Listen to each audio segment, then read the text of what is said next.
Nous allons voir dans cette vidéo comment calculer le quotient de deux nombres relatifs. Il y a deux cas possibles.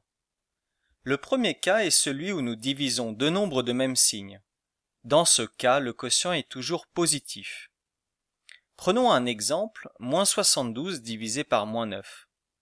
Nos deux nombres sont de même signe, car tous deux négatifs. On vient tout juste de le dire, le quotient est alors positif.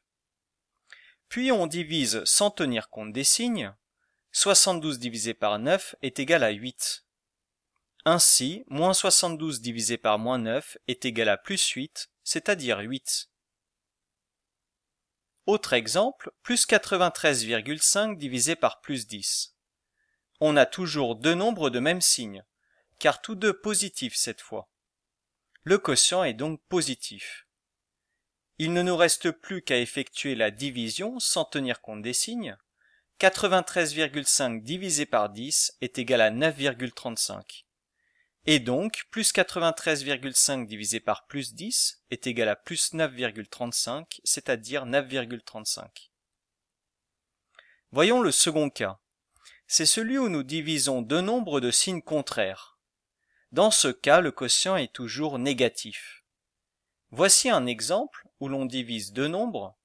L'un est positif, l'autre est négatif. Comme on vient de le dire, le quotient est donc négatif. Et on divise les deux nombres sans tenir compte de leurs signes.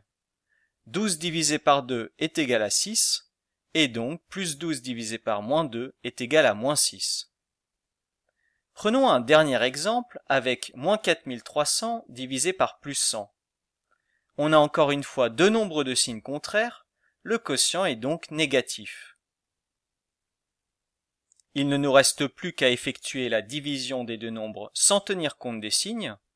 4300 divisé par 100 est égal à 43, et donc moins 4300 divisé par plus 100 est égal à moins 43. Pour résumer, deux cas se présentent à nous pour calculer le quotient de deux nombres relatifs. Si les deux nombres sont de même signe, le quotient est positif. On peut donc mettre un plus devant le quotient, qui n'est pas obligatoire, mais nous rappelle que le quotient est positif. Et on divise les deux nombres sans tenir compte des signes.